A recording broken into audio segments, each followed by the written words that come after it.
The conflict in the West Asia is for the land. Neo-mercantilism practiced by China is for the occupancy of land. The major conflicts in the world are between India and its neighbors has its roots in only one word, and that is resources. As we know, resources are scarce, and economics is that distinguished branch of not only social science but also of trade and commerce, which teaches to manage the resources. Today, we are going to listen to a galaxy of true academicians, come researchers, come trainers who are adorned various positions of repute in government organizations, who are experienced, more experienced, and the most experienced. So, with this, I would like to introduce today's first speaker, Professor A. Patrick. Sir is a postgraduate in Commerce and Management, completed PhD in Commerce and Management, also qualified NET in Commerce and Management. Presently, Sir is working as professor at the Department of Commerce, Osmania University since June 2007. In this tenure, he served as additional controller for examination for the BCom course and joint director admissions. Sir is also looking after the responsibilities of Human Capital Development Center at the Central Facility Research and Development Osmania University. He has more than 25 years of teaching experience at postgraduate level and corporate training. In the contemporary ICT-based learning, Sir has contributed substantially by developing contents for 8 module for MOOCs for Swayam on critical thinking, analytical skills are prominent. He is a regular person, resource person for live teleconference programs for Dr. B.R. Ambedkar Open University, Hyderabad. Under his offshore projects, he has served for 2 years at Arba Minch University, Ethiopia, under the United Nations Development Project (UNDP) as a lecturer in the Department of Management, Faculty of Business and Economics during 2003-2005. He is a corporate trainer and resource person at National Academy of Telecom and Financial Management, Gachibowli, a BSNL training wing, Andhra Bank Staff College, Hyderabad, Osmania University Staff College, Center for Excellence of Institute of Chartered Accountants, Gachibowli, Engineering Staff College of India, empaneled for National Small Scale Industries Corporation as resource person. He is also guest faculty at National Institute of Foreign Trade for critical thinking, National Institute of Rural Development and Panchayati Rajendra Nagar, Food and Agribusiness School, Chivella, Corporate Faculty for Symbiosis University, Pune, attended several national and international seminars and presented papers.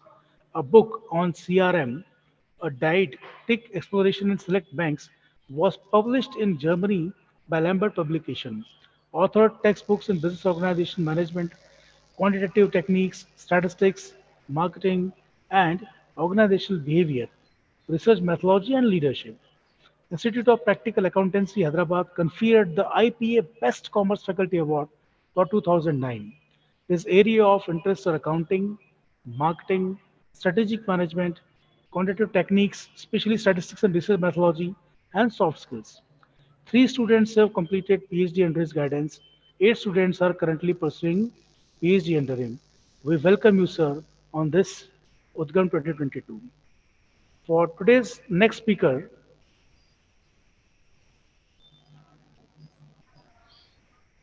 is Dr. Ganesh Kavadia, PhD in Economics from Vikram University, on the thesis entitled Study of Agricultural Wages in Madhya Pradesh under the guidance of Dr. R.P. Gupta, who was the former head, School of Economics from 1st January 2006 to 9 years, 9 months.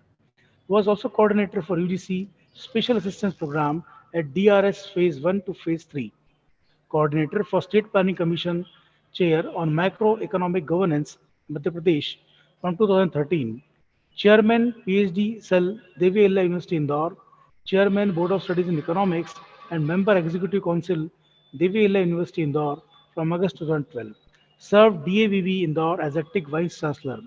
Under his administrative achievements, he initiated professional programs in the functional areas of economics at postgraduate level with programs like MBA, MBA International Business, and MBA Financial Services on self-supporting basis.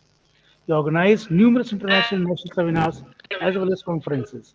The department also organized many refresher courses, winter school training workshops of UGC, academy staff college workshops in the area of economics, microfinance, awareness workshops on commodity derivative markets, ICSSR capacity building program on research methodology for university and college teachers. Under his academic achievements, he created a state planning commission chair on decentralized planning and microeconomic governance in the department with the support from State Planning Commission Madhya Pradesh. He was a member expert panel for reviewing regional commodities exchanges appointed by Forward Market Commission Government of India. He worked on a major research project sponsored by ISSSR on study of climate change and agriculture in the catchment area of Chambal River. Was able to fetch financial support from UGC under Special Assistance Program at DRS Phase 3. The department is identified under the UGC scheme of Center with Potential for Excellence under 12th plan on the theme of inclusive growth and sustainability in the tribal areas.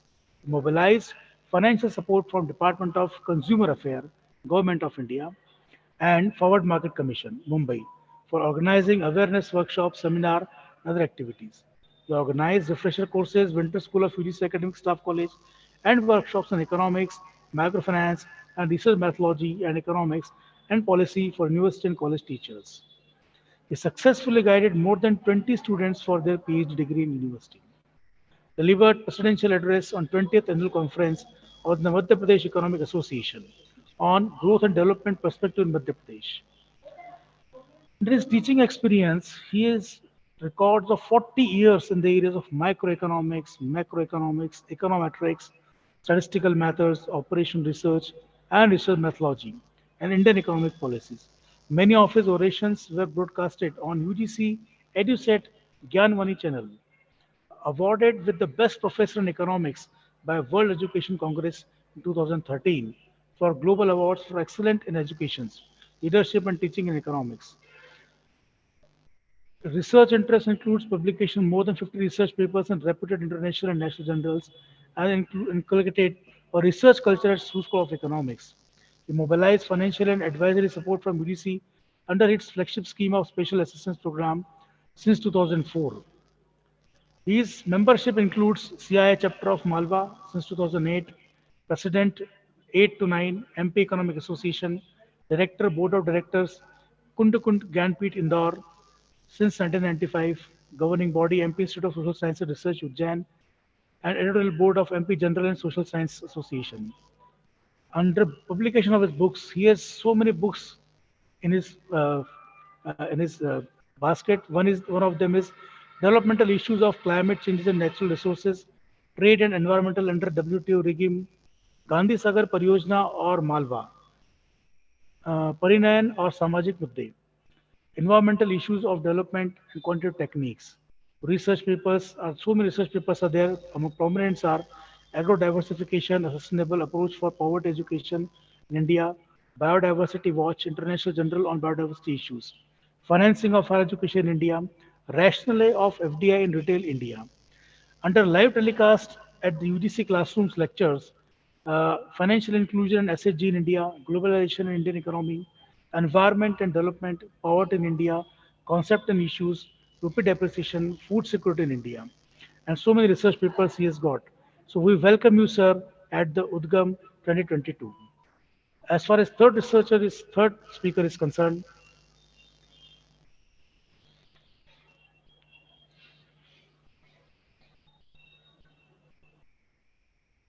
he is the head School of Economics at Devi Illa Vishwavidyalaya Indore, member G20 Steering Committee, University Connect Initiatives, Ministry of External Affairs and RIS New Delhi, is the coordinator UDC Special Assistant Program at DRS Phase 3, coordinator for Center with Potential for Excellence in Particular Areas, Social Sciences, Chief Managing Director, General of Madhya Pradesh Economic Association. He is Dr. Kaniya Ahuja, is not only a student of economics, but also a management postgraduate and a science graduate. As far as his work experience is concerned, he's got 28 years of teaching experience at postgraduate level in the areas of international economics, macroeconomics, development economics, research methodology, and Indian economic policy issues university level. He has worked for 15 years in industry, an entrepreneur capacity for ensuring business development, which helped in marching ahead for achieving academic goals. He is Dean, Faculty of Social Sciences, Devi Ahilya University, Chairman, Board of Studies in Economics, DVB Indore, Member, Task Force, Government of Madhya Pradesh for Enhancing State GDP, Member, NEC Peer Team for Accreditation of Higher Education Institutes in India, is a member, Executive Council, is the head School of Social Sciences, and coordinator, State Planning Commission of Madhya Pradesh Chair on Microeconomic Governance, established at School of Economics. He is also coordinator for UGC Center of Natural Resource Management under Special Development Grant of Ninth Plan from UGC in the department. He is a member of UGC Advisory Committee for Special Assistance Program in Economics. Member on the ICSSR Expert Committee, subject expert in many selection committees for appointment of teachers in various universities and institutions across India. He has designed a proposal for upgrading the School of Economics as Center of Excellence in Teaching and Research. The School of Economics is now upgraded as the Center of Excellence in Teaching and Research in Economics by the Department of Higher Education, Madhya Pradesh, under World Bank project. He established the State Planning Commission Chair on Decentralized Planning and Macroeconomic Governance in the department. He also mobilized financial advisory support from UDC under its flagship scheme of Special Assistant Program. He delivered presidential address at annual conference of the MP Economic Association on Indian economy, post-COVID issues and challenges. Under his membership, he is the president right now at the Madhya Pradesh Economic Association. Chief Managing Editor General of Madhya Pradesh Economic Association for 13 years, Society for Pathways to Sustainability, Indian Economic Association, Life Membership, Madhya Pradesh Economic Association Life Membership, Development Foundation of Indore, Member Editorial Board Unnayan, International Bulletin of Management and Economics, Member Governing Body Renansa College of Commerce and Management, is an academic council member of Plenary Institute of Professional Studies. He has got many research projects. One of prominent of them are coordinated a UGC SEP at DRS Phase 3, Innovation, Employment and Inclusive Growth, and Trade Liberalization, Growth and Sustainable Development. Completed an ICSSR New Delhi sponsored major research project entitled An Empirical Study on Weekly Markets for Economic Upliftment of Tribals, with special reference to Jhabua district. He successfully completed UDC SAP at DRS Phase 2 on the two themes entitled Globalization, Trade and Natural Resource Management, and Regional Development and Environmental Issues. Till date, Sir has published 9 books, which are Madhya Pradesh Vision 2030, Achieving Sustainable Development Goals, Development Issues of Climate Change and Natural Resources, Environmental Issues of Growth, 25 Years of Globalization in India, Economies of Defense and Budgetary Reforms in India, with perspective to Make in India policy, Indian banking technology, innovation and key concerns, trade and environment in the WTO regime, and resonance of research. His research interest has got 100 research papers, working papers published in reputed national and international journals, 35 studies under UGC SAP, executed a study on sustainable development goals in Madhya Pradesh, developed an index for quality of life and quality of environment among various states of India for sustainable development in India. As far as conferences are concerned, he has got refresher course orientation faculty development program 6, 30 national regional workshops he has done, 130 national seminars, conferences, discussions, the second part, and 200 plus talks and lectures delivered, which and live telecast into UDC classrooms are number 6. So we welcome you, sir, for the Udgam 2022. Now I would like to introduce the session chair.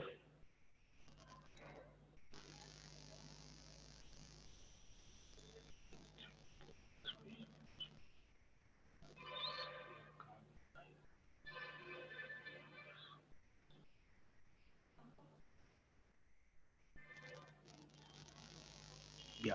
Dr. Venkatraman Rangaraju Sampath is a fine amalgamation of industry and academics of textile technology.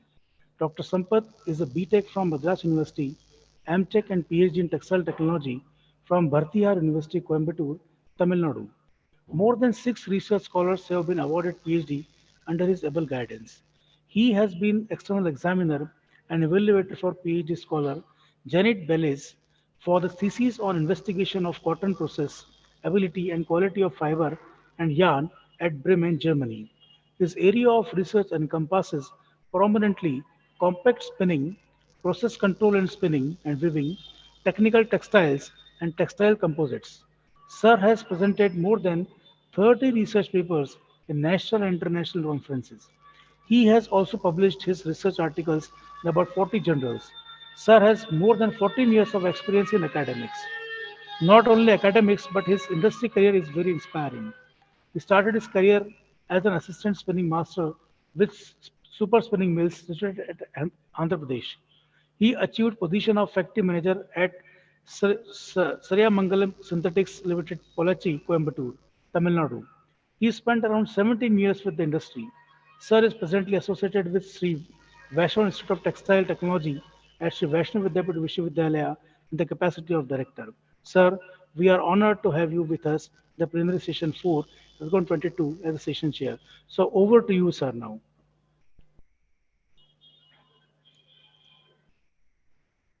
Thank you, Amit. As such, a warm welcome to the honorable presenters of this day, Professor Patrick, Professor Ganesh Kosudia, and Mr. Professor Ahuja. So all the three speakers are exemplary in the field of science and technology. So when science and technology, when it was studied, it is the way in which we live. Science and technology has changed the way we live.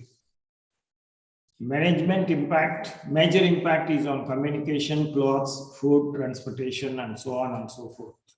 So this methodological issues on the research framework was seen in the social science research. So without taking much of your time, let me proceed to Professor A. Patrick for his valuable lecture. Over to Amit. Sir, unmute yourself, Patrick, sir.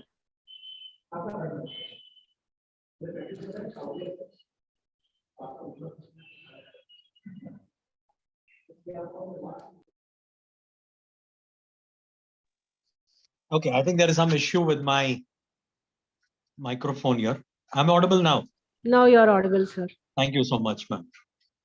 First things first, I need to thank Vasanta Gauri, ma'am, for creating this platform for me. She was my earlier colleague at NIRD.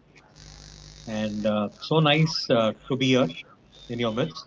I don't think I need this earphones. I've used my mobile speaker to speak through. There was some issue with my thing there. So nice to be a part of this program, which is conducted by the university here. And I've seen all the plenary sessions, whatever topics were there. And thank you so much, Amit Joshi, sir. I think it is not an easy task introducing so many people at one go. And you have not compromised on anybody's introduction there. And so nice to be in the galaxy of the other speakers who would follow the co-speaker, that is Ganesh Kavadia sir and Kanaya Ahuja sir as well there. Like Vasanta Gauri ma'am gave me a full freedom, like, go through with whatever thing that I would love to share there.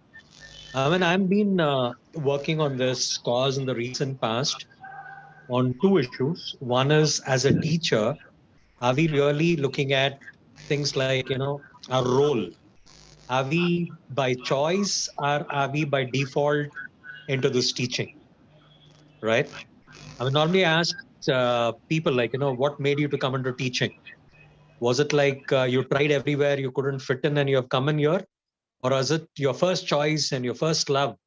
And it's something that you're very passionate about teaching. That is the reason you're into teaching.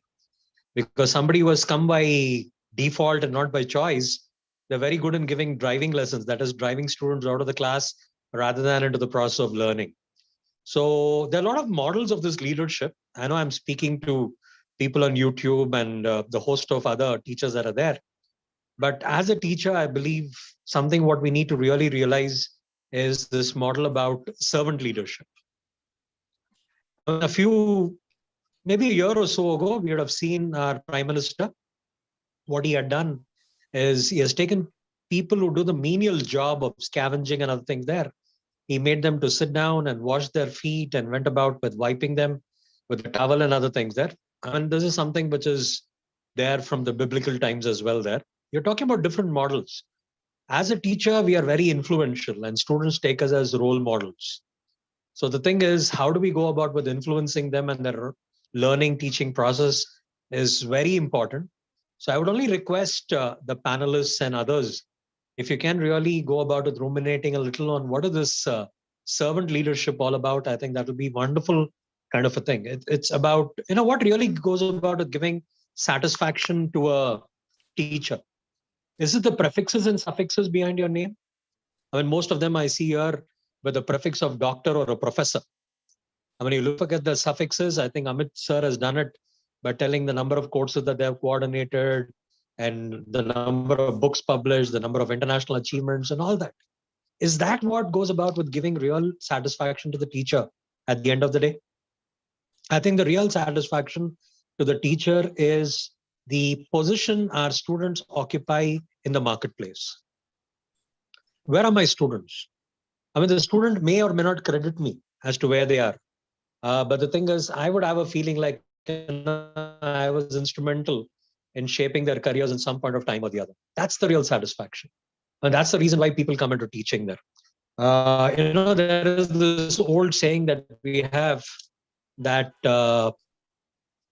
those who can, they do, and those who can't, they teach there. But I would tell that those who can, they teach, and those who can't, they go into all other professions. The reason being, teaching is the one profession which goes about it shaping all other professions that are there. And we don't have to go about with undermining ourselves. And it's a great achievement, to get recognized as a teacher among the students. It speaks volumes about how we go about with disseminating knowledge to them and make them responsible people. I mean, in society today, there are umpteen number of people who are called as literate, but true sense, there are very few who are educated. And the onus lies on us. How do we go about with transforming people to be really educated rather than turning out them to be mere literate people? So that's something which I would say that, this is a word which we look at it as oxymoron. I mean, servant and leadership, how do they go together? You could be either a leader or you could be either a servant, but servant and leadership going together. Like, look at the Prime Minister. He goes about it calling that he is the Chaukidar of this country. I mean, how can a watchman and Prime Minister go together? One of the most coveted posts in the country there. How could he say that he wouldn't eat and he wouldn't let others eat? He wants to make the society corruption free. I mean, what kind of inputs do we go about with giving to our students there, right? So, there's another thing apart from the servant leadership. What I'm working on is for the past 4 to 5 years that's there, I'm involved with NIFT, that is National Institute of Fashion Technology, in teaching students a paper which is related with critical thinking. There are a lot of this thinking types that are there. I would always quote, this is something to do with where we're talking about origin, Udgam and other things. And we are trying to look for what is known as, how do we make our students more employable? At the end, they do a postgraduate degree, they do a PhD. I mean, I often find it in social sciences that people go about with jumping from one master's course to another master's course. They don't know where they're heading for. I mean, jocularly, I would say, nothing to hurt anyone or no offense meant to anyone. But, there is a talk that we have, when we look at somebody pursuing an MA, we say, are they really after mess and accommodation?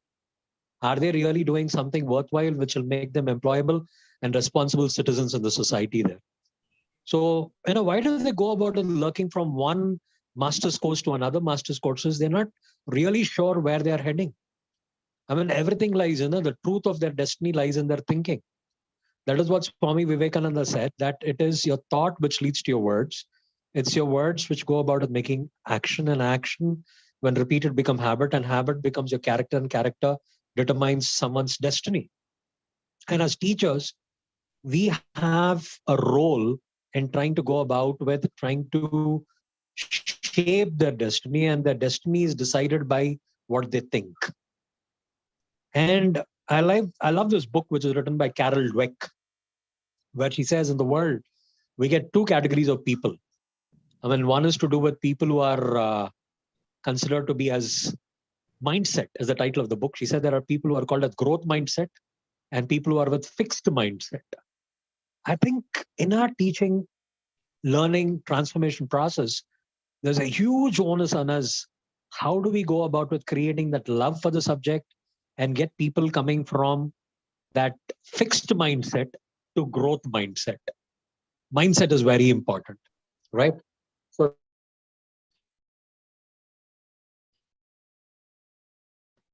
Sir, you keep your Muted, mobile muted. with you. We Patrick are sir, not please. able to hear. no, I think I had a call coming on my mobile. That's the reason it got Okay. disconnected. Okay. I'm back again. Okay, sir. So the thing is, what I'm trying to emphasize is, I would always talk about the 4 C's, irrespective. Just a little while ago, I was in an orientation program with students coming across different streams of masters. There were people from arts, there were people from commerce, there were people from management, there were people from life sciences, physical sciences. And I tell you, I don't know where we are heading for, but there are a lot of these changes which the government in Telangana is doing there. Or is it an outcome of Modi ji's initiatives of Beti Padhao and Beti Bachao? 3/4 of the students in the university that are there, our vice chancellor has got a very pleasant headache of converting the boys' hostel to the girls' hostels now. I mean, we have tremendous number. Let me tell you, I worked for 3 cycles as joint director for PG admissions there. I mean, I'll tell you the last year's statistic. Around 68,000 people registered for the MA, MCom, and MSc courses. MA is a majority of it there, the combinations you have. And out of 68,000, around 61,000 qualified. Believe me, 50,000 are girls who got seats there. And I don't know, typical Hyderabadi, we say Beti Bachao, Beti Padhao, Beta Kotmir Pudina Lao kind of thing. I mean, he's meant for the gig economy, that's a major thing that's happening. The boys are after the Zomatos and the Swiggies. I'm not against it. They're not doing anything bad. But the thing is, we need to go about with giving them the right kind of skill set to make them employable. We're talking about skilling, reskilling, building India and all that stuff there. So how do we give the right kind of skilling? The onus lies on us to a great deal. And I would stick on with those 4 C's that are there, wherein it is to do with, well, we all think in a mother tongue. Look at this new educational policy, wherein we say that you're trying to encourage teaching to happen in mother tongue. I always question, there are a lot of these naysayers that are there. In the state of Madhya Pradesh, they have introduced teaching medicine in English. I mean, in the native language, which is Hindi. I mean, I did my +2 with biology. I went about with attempting the MSET exam 4 times, nothing to share with people here. But the thing is, I've seen my friends who didn't get their seat in medicine in Hyderabad. I've gone to Philippines, I've gone to China, I've gone to Russia. And I said, how would the validity be? They will come back to India and they will go about with writing the exam conducted by MCI, the Medical Council of India.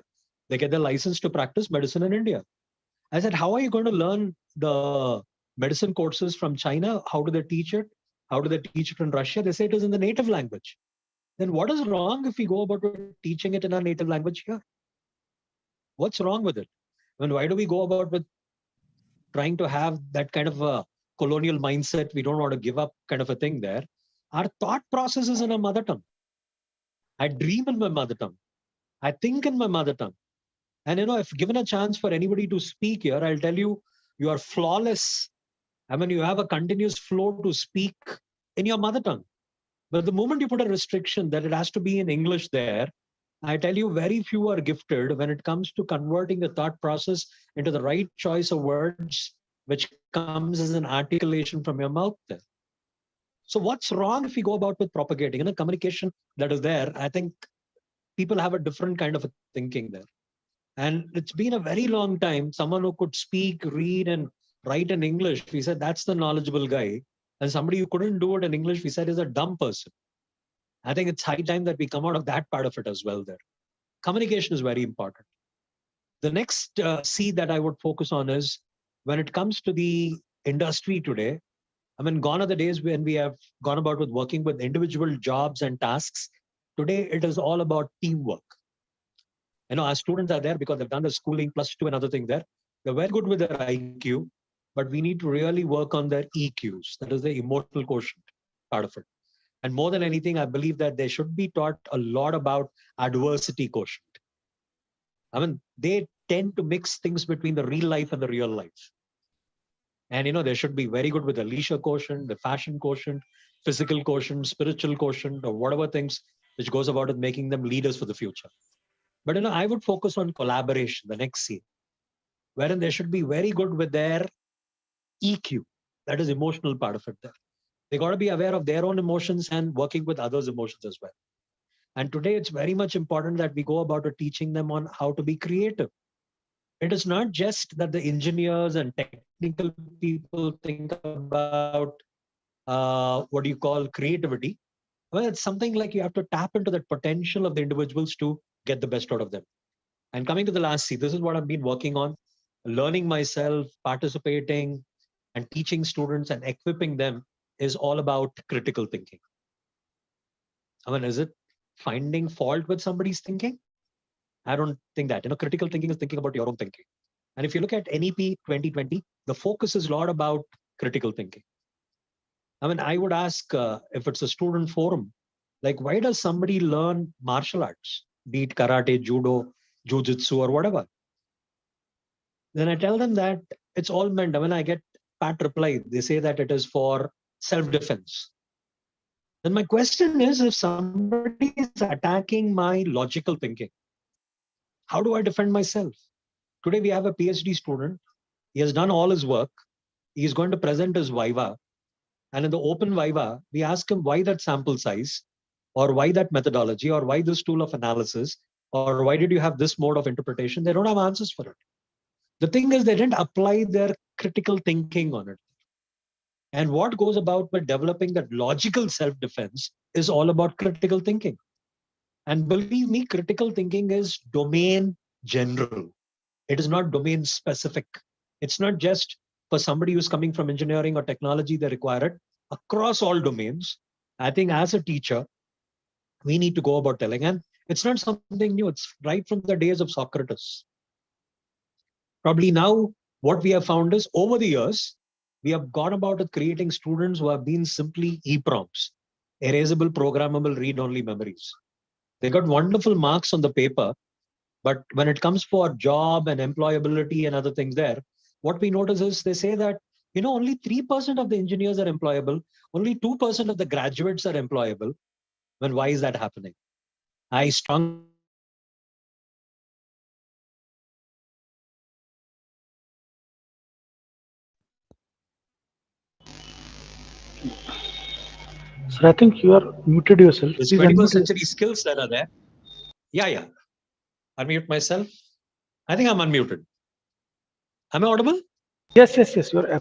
absolutely audible, sir. Thank you. Please go ahead. Please carry I on. mean, there was some issue with my laptop here. So the thing is, we need to go about with instilling confidence in the students. I mean, I ask students, what are the worst thing that can happen to you and me as long as you're alive? Let me get very quickly. I'm looking at the time as well. Gauri ma'am has set me a target as to what time I need to speak for.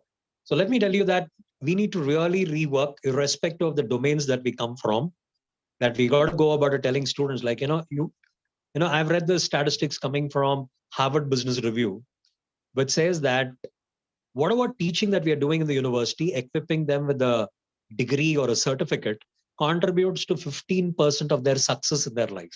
1-5. And where does the 85% come from? 85% comes from soft skills. And that is another area where the focus is being laid on in the educational policy there.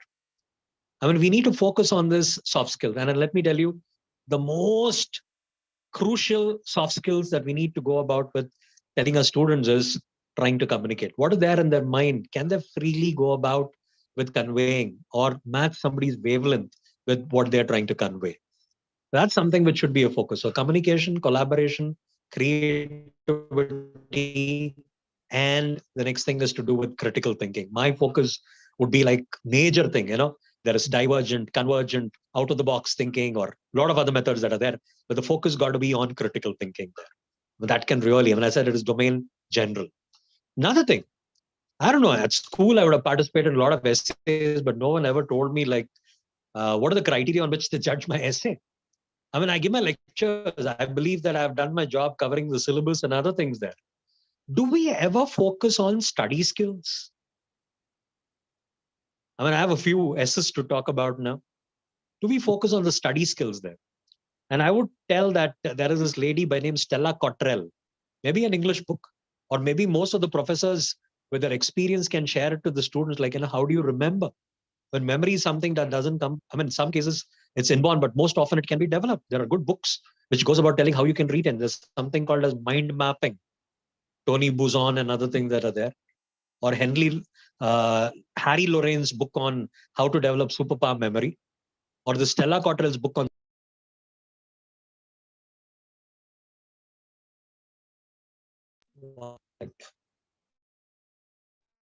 Sir, yeah. Someone like Abhimanyu knew how to get into the Chakravyuh when he was in his mother's womb. That is where we talk about strategic skills. When are we preparing our students for future? I would tell you, I'm not sure about the arts or social sciences. Let me tell you, even the engineering and the management and other fields are also into a very bad kind of a thing. If we look at where the future is heading for in terms of the artificial intelligence, robotics, machine learning, and data analytics. Recently, I had a professor coming from US and sharing with us, when I'm buying something on Amazon or Flipkart and other things, I look at reviews. And then I take a decision whether to buy or not. He says, now in future, these reviews are not to be done by individuals. These are done by a machine there. That is artificial intelligence there. I mean, what is my requirement? They said humans are built for a higher level kind of a thing there. They don't have to waste their resources and intellectual capabilities on simple things. So I replace all my routine thinking. I mean, that is the decisions are taken by the computer then. I mean, where are we heading? I tell you, there are some serious challenges. Most of the jobs will go about with vanishing. And if we don't go about with equipping the students with the right kind of skills, I think they'll be spelled for doom. I still remember going for a vacation to Kerala. Maybe I had a website. I interacted with them on telephone. It was a few years back. Today, let me tell you, the same website has got chatbots, and I interact with people. I mean, it is with robots. Earlier, I come from finance and commerce background there. I mean, if I had some kind of knowledge about finance, Gauri ma'am or Amit Joshi sir will ask me, like, I have these future plans, tell me where to put my investments, and I would have done it. But today it is done by a robot. So when you have a robot, where would we go about it fitting into there? How would our students in future fit in? I mean, today we look at things, social sciences that is there. When you have this advanced things, probably if the celebrities can do it, maybe in future anybody else would talk about freezing of eggs, and they talk of surrogate mothers and other things. Bonding that is there between things. I don't know. There are very complicated things with social sciences as to address. So let me just stick on to this to say that we got to teach them strategic skills, study skills. We got to teach them what is called as software skills. There's nothing without computers today, and there's all about soft skills. That makes all the difference of being successful and failure. And another thing I keep telling people, like, when you're pursuing your studies, don't mix up things. You'll mess up at the end there. I always tell them there's a mantra called 3 L's, learn kind of a thing there. So when you do it, when you do quality learning, that determines what your quality earning is going to be in future. So the thing is, focus on learning. And that's where we have a very huge role to play. And, I always ask this piece to my students. Do they know their purpose in life? That's where half the problems in life could get solved, I mean, we have a vision mission for this wonderful university that you have in Indore. I mean, I ask students, can they write their vision and mission statement for themselves? Mission tells what is the reason for their birth. Vision tells where they're going in the coming 10 to 15 years from now.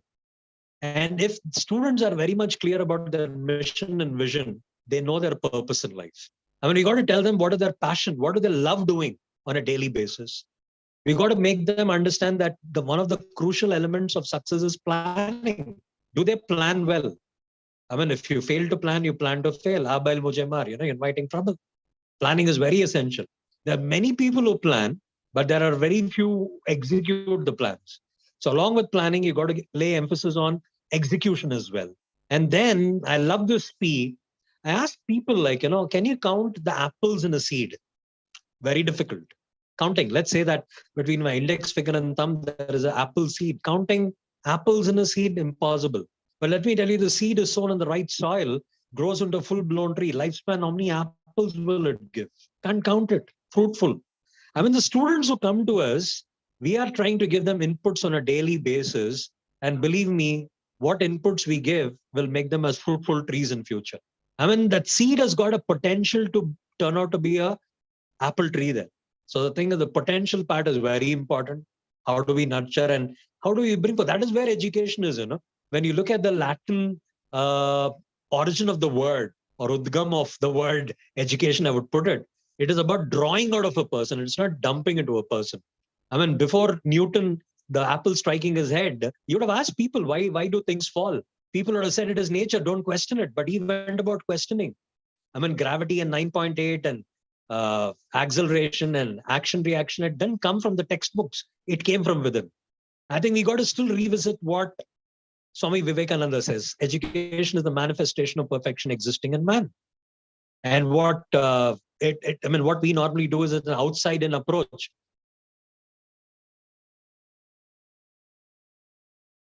But okay, I'm back again. The thing is that we need to go about it working on. And then nothing comes in the world without hard work. That is perseverance. And if you're trying to make our students to be as a true professional, I think they got to be aware of their purpose. They got to know their passion. They got to know their potential. They got to go about with figuring out their perseverance levels. That is hard work. Then they turn out to be true professionals. And ultimately, I just close it down by telling that there is a lady by name Rosabeth who says you got to work on 6 ups if you want to be successful in life. First is show up. We got to do something tremendous to get our students coming into the classroom. It is an era of fubbing. People are there with gadgets. I mean, getting them involved, getting them engaged in the classroom is a very big challenge. So how do they show up? And if they show up, I think somebody's showing a wave. I've done minute and I'll close. I said, you have to go about with showing up. Regular courses, you have to speak up. You have to look up for the right kind of role models. You have to team up, lift others up, don't give up. I don't know if I get it. I said, show up, speak up, look up, team up, lift others up, don't give up. I think the hand wave was to ask me to shut up. So I've done my role. Thank you so much for the opportunity given. So I'll summarize it. I've done something called as the 4 C's, the 6 P's, 3 L's, 4 S's, and 6 ups. That's my contribution. Thank you so much, Vasanta ma'am, for that opportunity to come over and share in your university. Thank you, sir.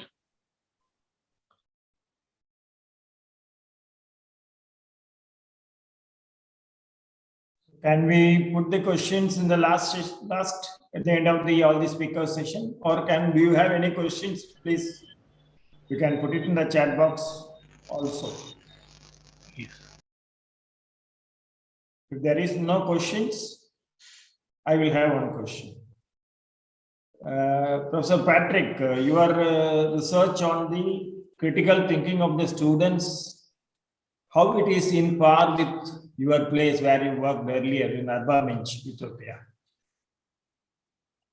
Sir, I was very, very lucky working with the students there. They were first generation learners, call them at any point of time. And I had to do a lot of critical thinking. How do I disseminate my knowledge to them? Actually, I was there were a lot also of gaps, in Ethiopia. and I had to learn the local language. Yeah, Amharic. And share it with them and try to explain them. I think I have a lot of people working in Ethiopian Airlines, Coca-Cola, a lot of other things. I'm still connected with them there. It was a wonderful time. And I did courses on soft skills and other things to them as well. And I think they still continue to appreciate on that part. So the thinking on my own part as to how do I make myself connected to them was my utility of critical thinking with the students at Ethiopia.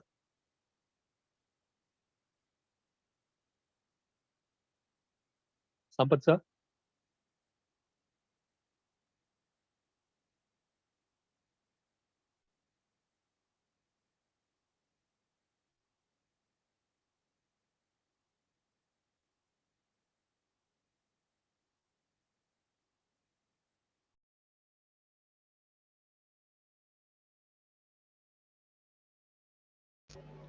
Yes, sir.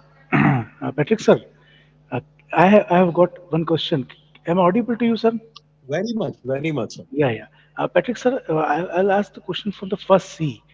That Okay. as you stress that it is very good that if we teach our students in the vernacular language, Yes. it will be much better for them. But what my perception is that since somebody is a computer science graduate and we have got the 80% of the projects are from outsourced, means the other countries they are giving us a project and they are expecting it in the English only, basically.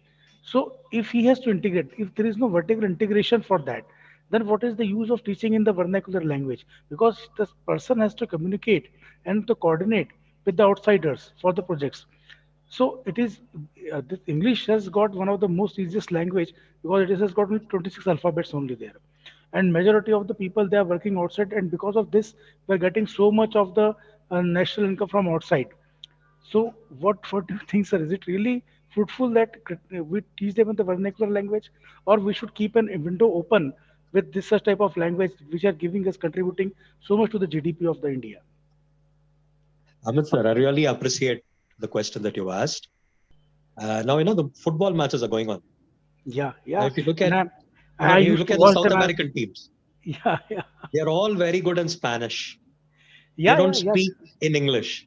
yeah. I mean, it's kind of a notion that we had with that colonial thing there, where we Mm-hmm. said that English is the medium of instruction. Mm-hmm. If you look at even the European countries, the Germans wouldn't speak out in English. They need a Mm-hmm. translator. Yeah, The thing in China too, they speak in the Mandarin language. yeah, yeah, They may yeah. be having a lot of dialects and other things. Yeah, that's, Now, I understand it is a challenge where you talk about integration, mm, commercializing the projects, and learning processes and other things there.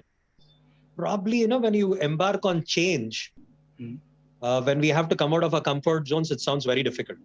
mm. And in the process, we have killed many of our native languages also, right? Yes. I'm told in Kashmir, there are more than 1,000 dialects there. There is Mm, hardly any which is available today. mm, That's how it is. So I would tell that, when it comes, when I would ask you, Amit sir, what are the mhm. language in which you think? Pardon, sir. What is the language in What are the which language I? in which you think? No, no, no. Thinking. I'll always think in my vernacular. See, I'll Vernacular just think. language. Yeah, You're yeah, yeah. comfortable. That is. The thing, Yeah, sir, now the NEP says up to fifth or sixth standard, yeah. teach them in the vernacular Local language. language. Yes, yes. Make them comfortable. And Mm-hmm. once your thinking gets strengthened, I think you Mm-hmm. can adapt yourself to any system. Mm-hmm. And when you got to understand the patient's problem, way they speak in Hindi, and you put it in Hindi to them, I think that's wonderful. I would love to have it in Tamil or in Telugu or Kannada or Malayalam or any other language there. I'm not trying to digress, but let me tell you, we are very much comfortable speaking with your mother tongue. Yeah. So the thing is, if we can work out on that, and every country has done it in a very big way, and Mm-hmm. we were lagging behind. I mean, it takes time for us to change mindsets and other things there. We have Mm-hmm. to start somewhere, is what I believe. Hope I had convinced you with my answer, Amit sir. Yes, yes, definitely, sir. Absolutely, absolutely.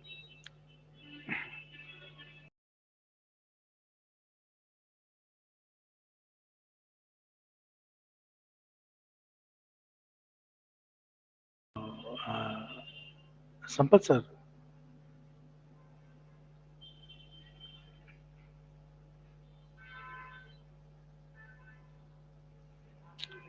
May, sir, I think Sir Sampath sir has got some work. So Yeah, may I he's not there. request? Yeah. Yeah. Sampath sir has left the group, it looks. Uh-huh. Yes, yes, yes. So may I request now Professor Ganesh Kavadiya sir to start with his oration. Kavadiya sir, Ghamma Khani, should I say to you right now?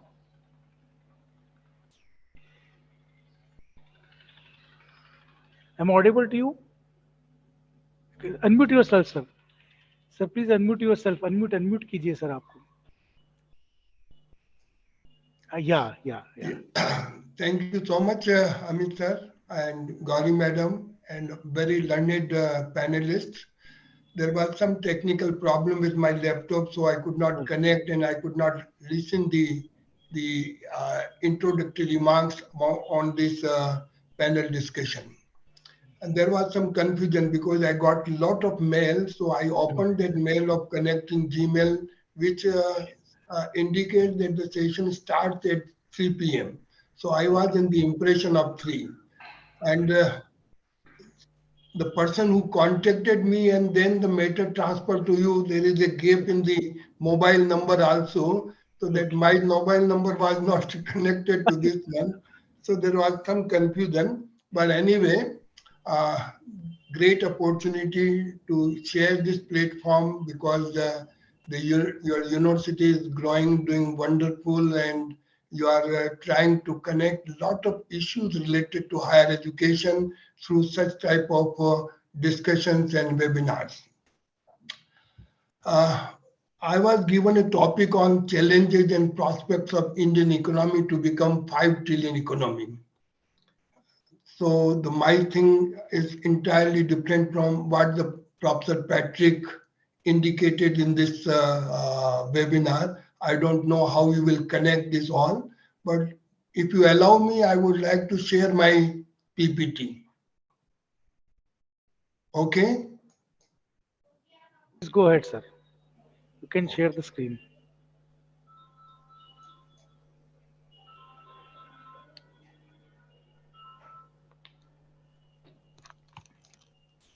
Yes, sir.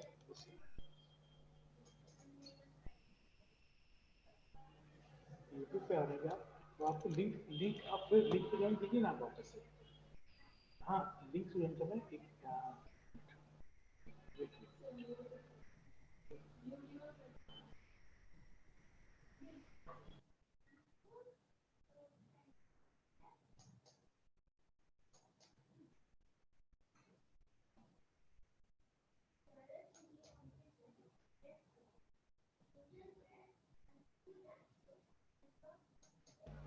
Yes, my screen is visible. Yes, absolutely visible.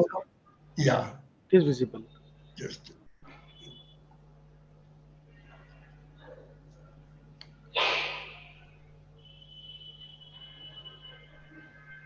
Oh, I am not visible.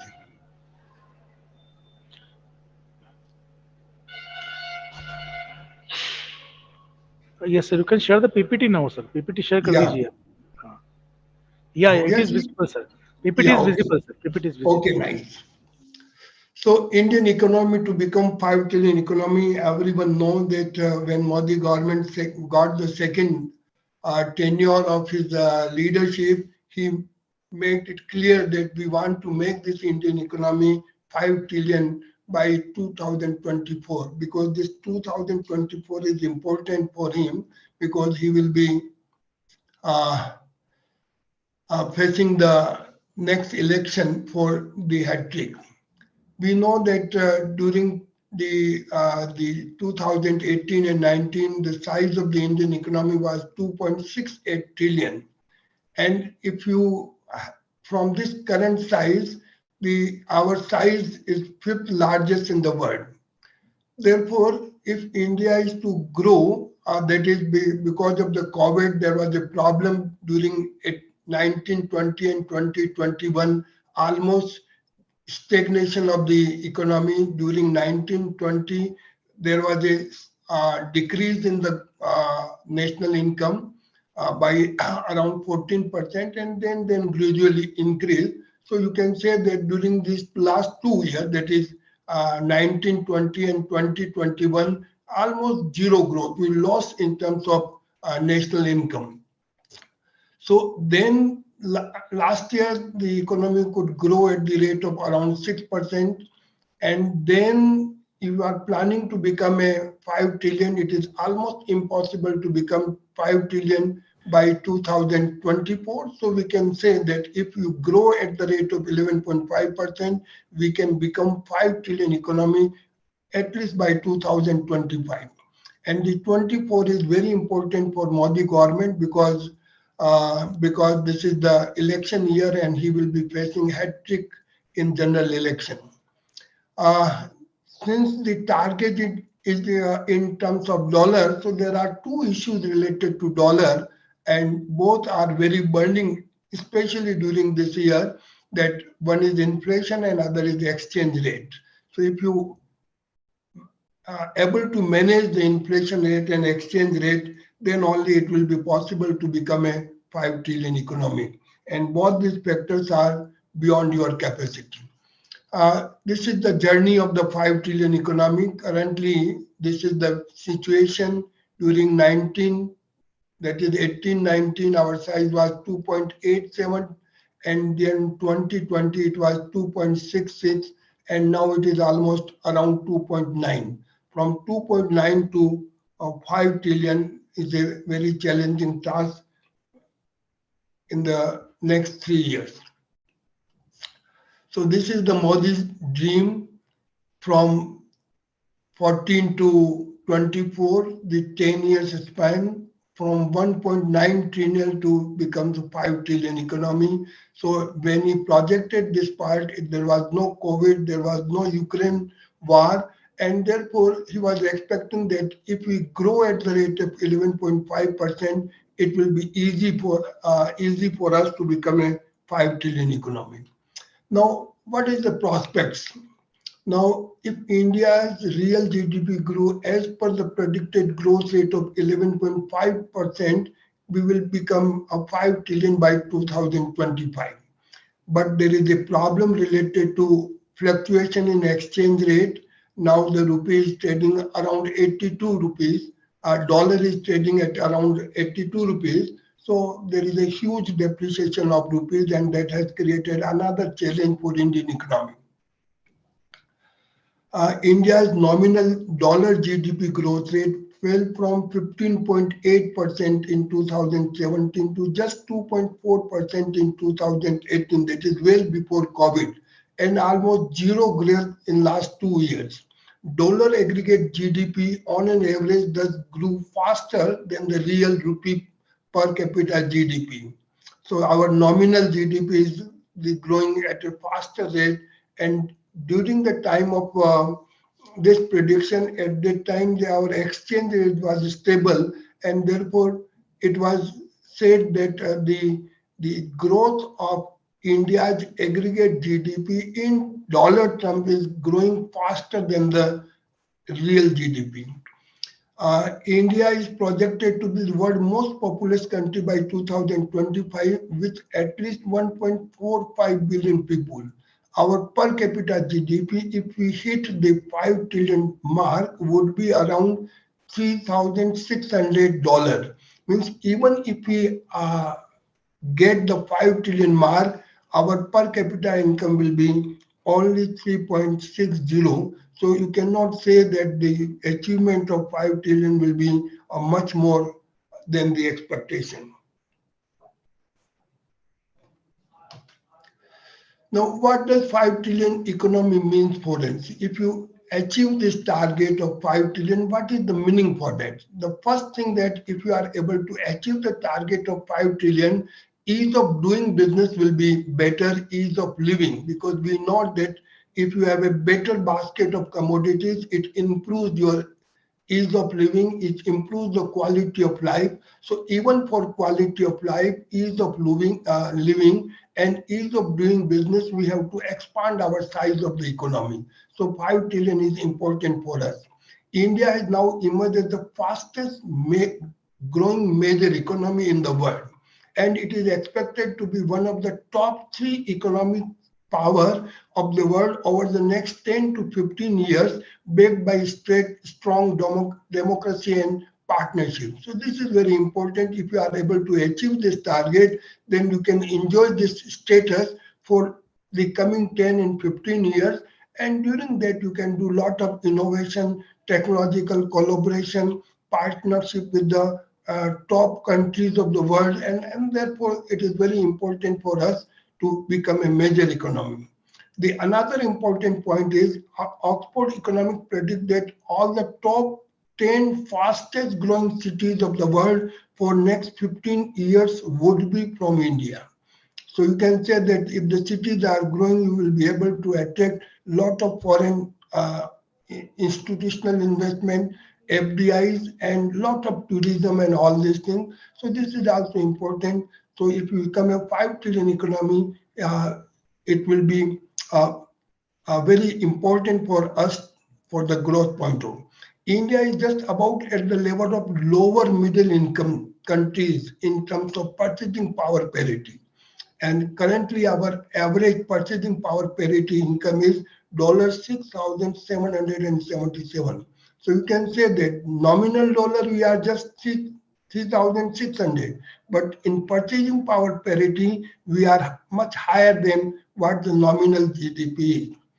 And for the other countries which are ahead of us, China, United States, Canada, France, Germany, Japan, even Sri Lanka looks better off. But during last 1 or 2 years, all these are now below the level of the national, the per capita GDP of the country. Through this considerable behind the, though we are considerable behind the United States income 62,000 and third of China, one third of China. So even the if we become a big power, then it will not be a much achievement. Now, what the government is doing for to become a 5 trillion economy? Government has planned. The focus is the how to increase the capital expenditure in the economy so that we can boost the growth rate. So the government has planned to invest around 100 trillion rupees to modernize infrastructure, which in turn would generate employment. So basic issue for the Indian economy to become a 5 trillion economy is one is the infrastructure and other is the employment. And infrastructure is such area where you can create the push for the economic growth, not only push for economic growth, but you can also generate employment because unemployment is a basic problem for Indian economy. So government has taken up a very ambitious program of the modernization of infrastructure. The government has set ambitious plans such as Sagarmala, Bharatmala road to improve transport infrastructure. The total investment for the Bharatmala project is pegged around 10 trillion rupees, the largest ever outlay for government road construction scheme. And the other issues that among the states of India, only few states are contributing to the growth. The rest of the states are not able to contribute much to the growth. So the government is now planning to mobilize growth in the state where they are lagged. Lagged state would be geared up to catch up. So earlier the growth was coming from Punjab, Haryana, Gujarat, Maharashtra. Now growth is coming from Madhya Pradesh, Jharkhand, Bihar, Chhattisgarh, Rajasthan. So this is a very important, and because of this you can say the current growth structure is inclusive. The growth would be made more inclusive so that all stakeholders can contribute in the building new India. So all balance or the inclusive growth is very important. The other problem of the Indian economy is the water crisis. To solve the growing water crisis, around 3.5 trillion rupees will be spent under the ambitious Jal Jeevan mission for providing potable water to all the citizens. Around Still around 60% citizens are not covered by potable water. So government took a very ambitious plan of Jal Jeevan mission to create a better network of water supply. The other important parameter is wealth creation is important to uplift the poor section of the society through job and redistribution. So two important targets they have said that without creation of wealth, you cannot solve the problem of poverty. And for that, two important portions the government took up. One is the job, and other is the redistribution of the wealth, so that you can create a more equitable society for the country. You can see this is a simple report card. This is the growth of GDP, inflation, and then fiscal deficit is the basic issue, food grain production, foreign exchange reserve, and industrial production. So you can see that from GDP growth, we are comfortable and we are fastest growing country in the world. From inflation point of view also, we are very safe. Our current inflation is higher, but still it is under the mark of the RBI net. The biggest issue is the fiscal deficit, but government has set the target to keep the fiscal deficit low. And this foreign exchange reserve and food grain production, we are very comfortable, and both are the strength of the Indian economy. So this is a good point to achieve the target of 5 trillion economy. Now, pain point. This biggest pain point, even after the COVID, is PMI. And this PMI, if it is above 51.4, means it is okay. But we want to increase, means whether the manufacturing growth and service sector growth is increasing or not, that is the requirement. So it's a decreasing continuously, and that is a big issue for the Indian economy. The other issue is shrinking share of agricultural income from 21.04% to 13.14%. But still, during the COVID, the only green spot of the Indian economy was agriculture. Agriculture is growing around 4 and 5%, and because of that, we have a huge buffer stock of food grains. We are able to absorb a lot of employment, but still there is a limitation of agriculture, and we have to create opportunities outside the agriculture for job creation. The other trouble point which is creating a problem is export to GDP ratio. Export to GDP ratio is continuously decreasing, and it is 12.09% lowest during this decade. So if you are not able to, and increasing export is a very challenging part, because the most of the countries in the world are facing recession, and we are not able to create demand of our product in these countries because of the recession. Trade deficit in slipped 7th month low. Mercantile exports staying 6.57 to $26 billion, while import dropped by this. This shows there is a problem of demand. Category-wise, both consumption and capital-oriented imports witnessed a sharp decline in September. This is last year's data. So it shows that there is a symptoms of slowdown in the Indian economy, and that make the 5 trillion economy more challengeable. I said that the government strategy is to improve the quality of life of the poor. And for poor, what the government is planning? Government is planning two parts. One is creating job opportunities for the poor, and other the redistribution of wealth. And if you see that the data on the wealth per adult, you will find that India's per capita wealth is almost lowest. Only if you ignore the Africa part, then all these countries, our per capita wealth is very low, and that is the basic cause for the technological upgradation. That is the basic cause for removal of poverty, and this is the basic cause for creation of employment. The issue point. So all this, the slide they are showing that the government has planned very ambitiously, but because of the COVID and because of the Ukraine-Russia war, there is a huge possibility of slowdown of the growth rate. So even this, the 6 and 7% maintenance of the 6 and to 7% growth is a challenging part. The moderate inflation rate, the only bright spot, but high inflationary pressure on the horizon seems to be symptoms of slowdown. the economics is really very uncertain subject. Because of the COVID, all government or the world, even India, give lot of push to the money supply, monetary policy, and by reducing the repo rate and all Fed rate.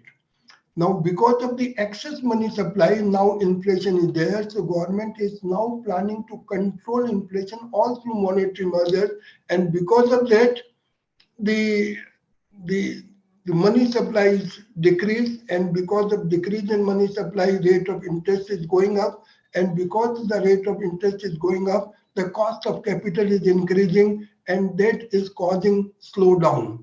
America and Europe are the most suffered countries. India is still in a very comfortable situation.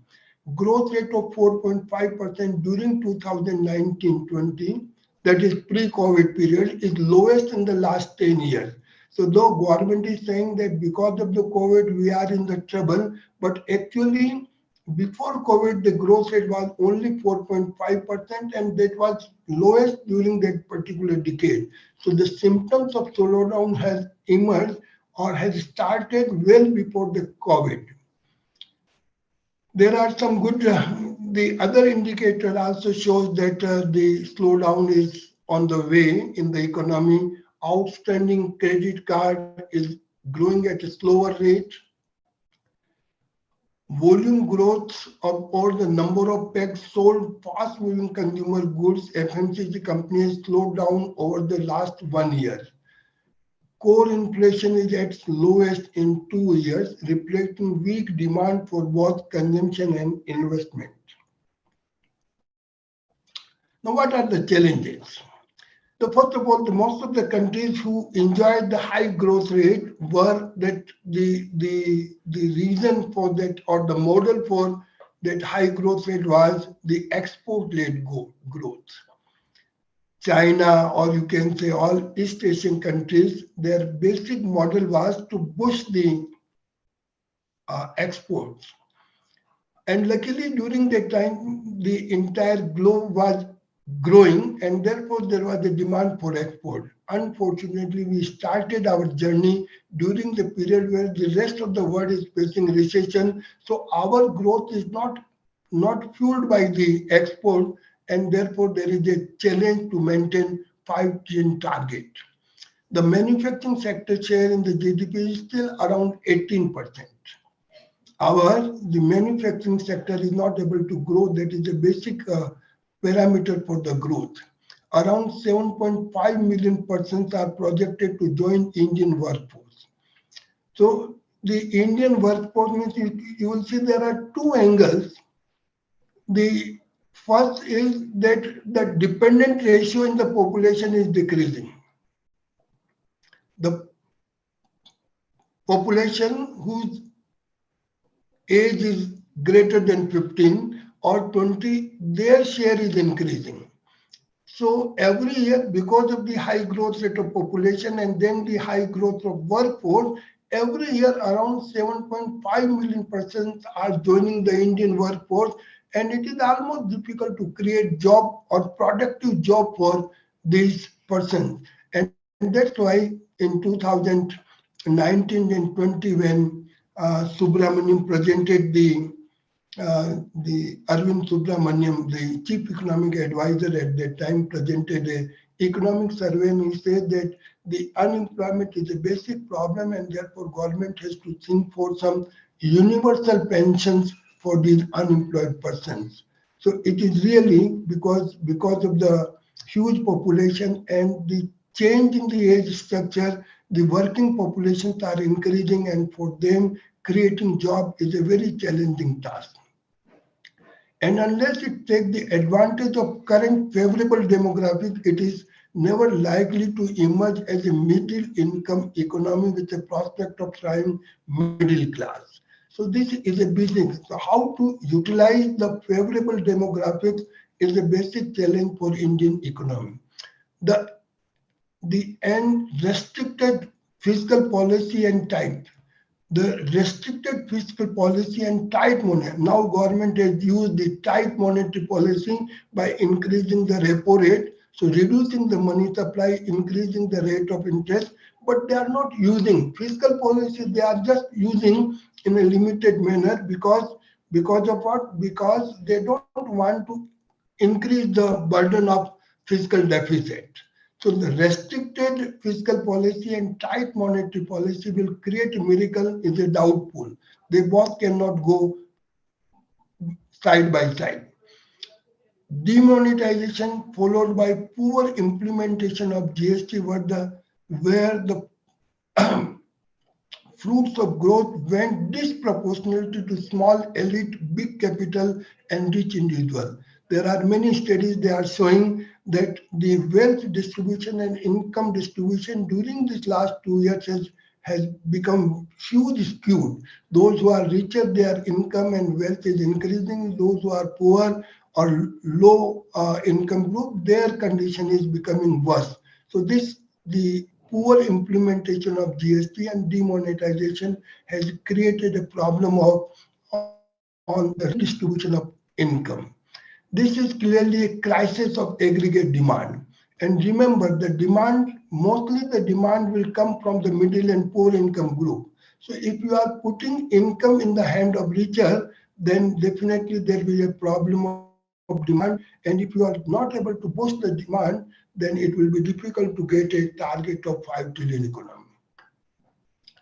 Consumption is very important, but all indicators are showing if you take the constructed house or real estate, you will find that only a marginal growth is there, and most of they are not able to clear their inventories. And you know that the real estate or the construction sector is the most important where you can create jobs and you can create a good infrastructure.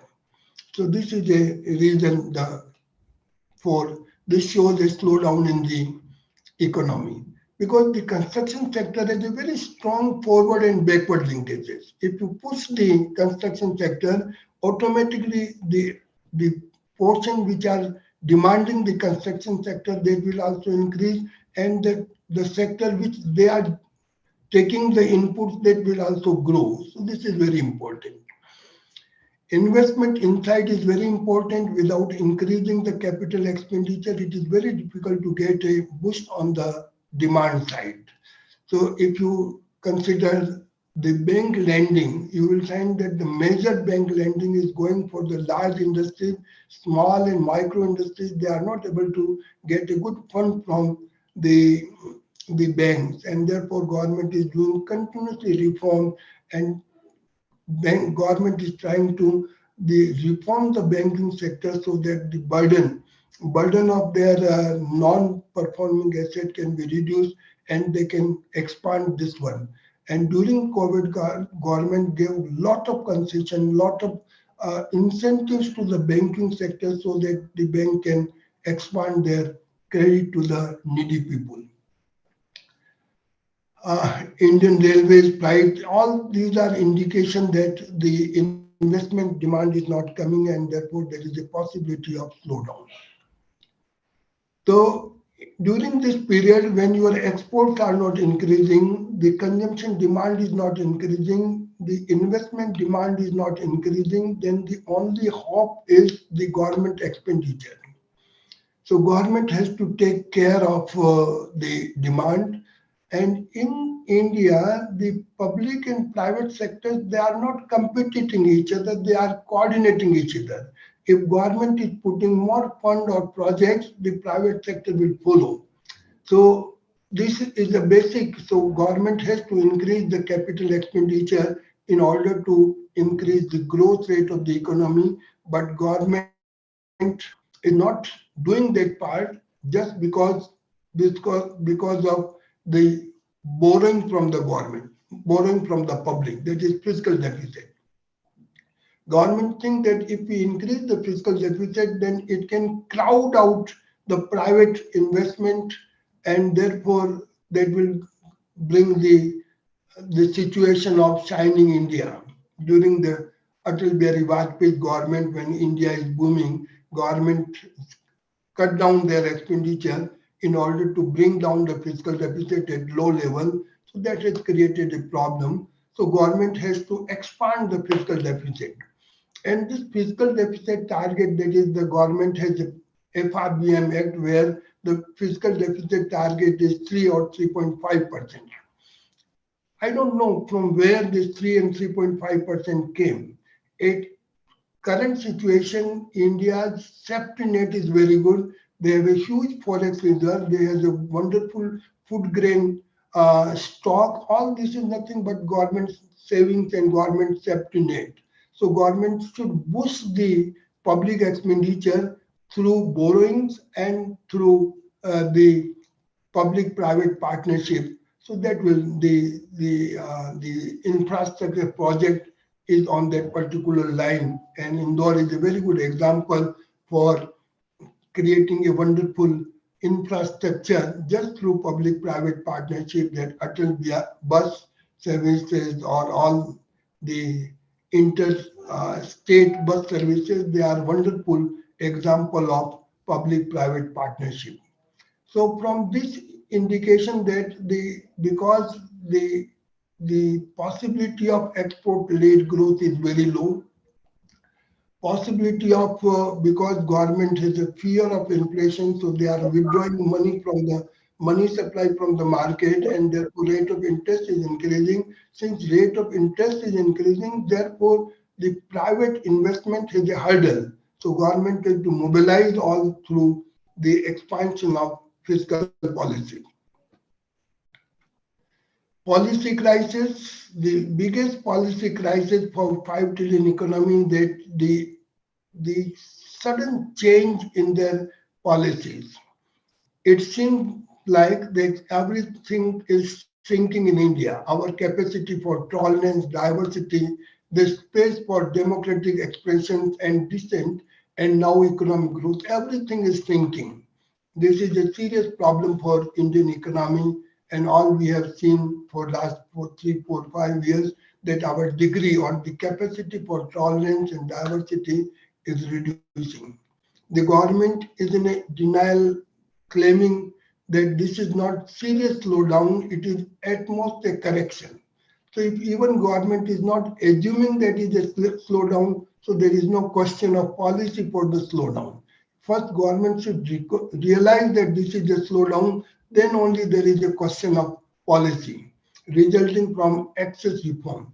The government thinking that this reduction in growth rate since 2015-16 is all because of the excess reforms, and because of that there is a slowdown. So this is a means the government is thinking that the slowdown is because of demonetization, because of the GST, because of many reforms. So we will get a good result, but it is a doubtful position because the entire world is facing huge recession. In most of the industries, the capacity utilization is low. That again indicates that the demand part is very low. All this comes even as the credibility of India's official GDP data is being questioned. Before 2 years, the government was saying that this is the growth rate, and then later on they said that the real growth rate is less than this. So even the data of the government is questionable. So all this is a policy crisis. The government thus is clearly feeling the heat of economic slowdown. In this scenario, whether it will have the ability to increase its spending like it did over the last 2 years. During COVID time, government increases the public expenditure. So whether now government will be able to continue with or not, that is a doubtful situation. Given somewhat uncertain external environment, it is not going to be very easy to get GDP growth rate of even 8 to 5%, 8.5 to 9%, where the government is planning 11.5%. So this is the basic challenge for the Indian economy. The other challenge is the shrinking labor force. That is also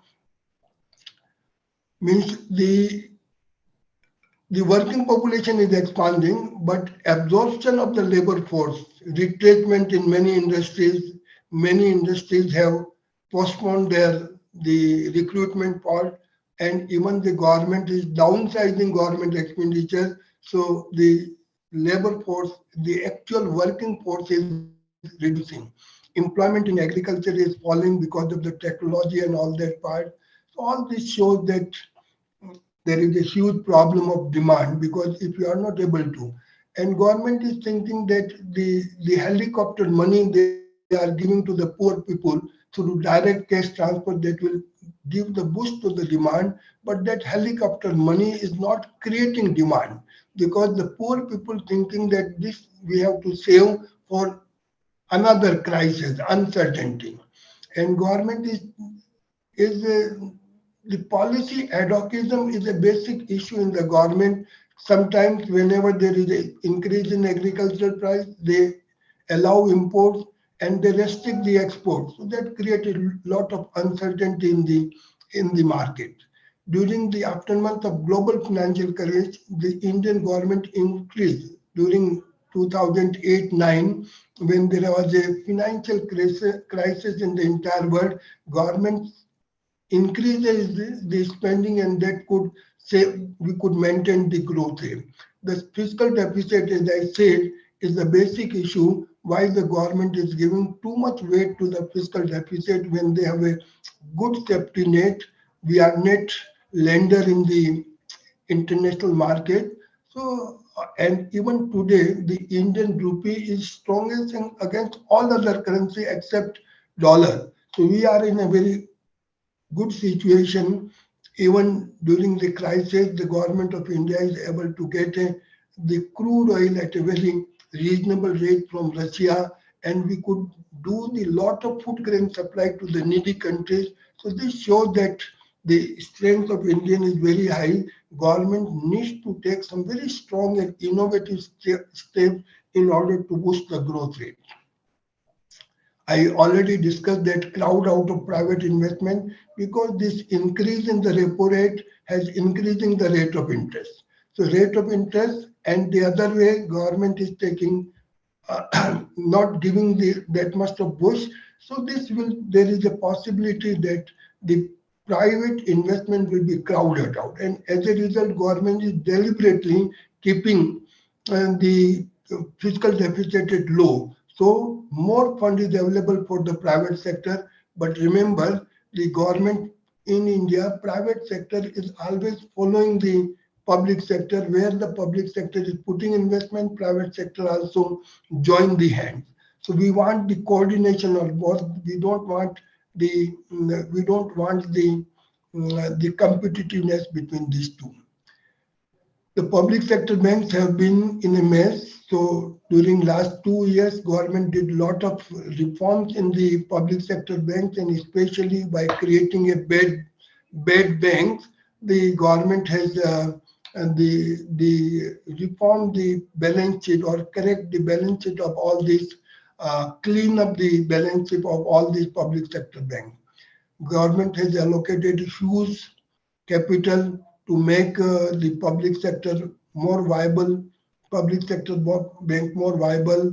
All CPS, the central public sector undertakings and all, Air India, the government has now uh, uh, transferred the entire Air India to the Tata to make it more viable and so on. Another issue which is creating a huge problem for job market, because of the structural change in the Indian economy, car sales are going down, but Ola and Uber are rising. So there is a shift in the demand pattern. Restaurants are going empty, but home delivery is increasing. Tuition classes are not getting students, but online studying is rising. Traders are struggling, but online market sites and reference-based direct sellings are increasing. So all this shows that there is a need for structural change in the employment, so that we can create a demand, or we can create a supply of labor in the market where the sector is growing. So this is a basically, you can say, structural change in the Indian economy, and we at the university have to take care of what type of structural change are going, so that we can create a supply of labor or supply of skilled labor force in such market. I'm sorry, Professor Ganesh. Yeah, should I Yeah, stop? kindly you can. Yes, take- last slide, last slide. Please. That's it. We don't want to tell, but the session was very nice. You have touched almost all the points, but try to close it now. So export growth needs to be promoted, as I always said. GST one tax, one nation is a wonderful with minimum tax slab. Focus should be job-oriented growth. Fiscal stimulus should be increased or gear up. Policy paralysis should be removed. Credit expansion should be reboost so that we can create a demand for the economy. Okay, nice. Thank you.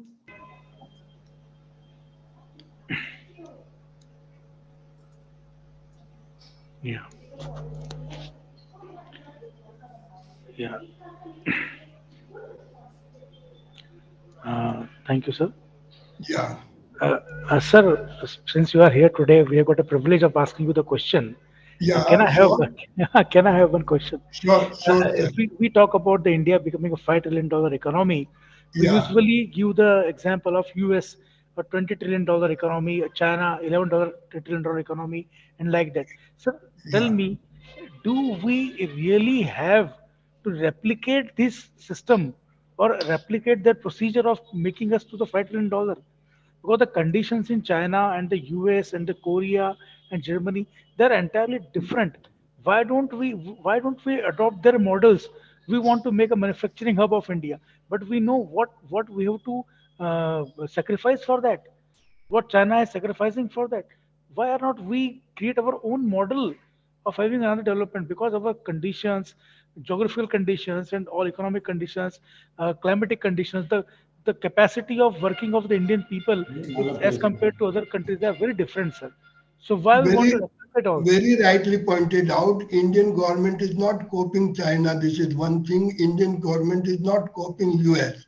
We want to build our own. And that's why the Modi's program of Atmanirbhar Bharat or Make in India is altogether different program.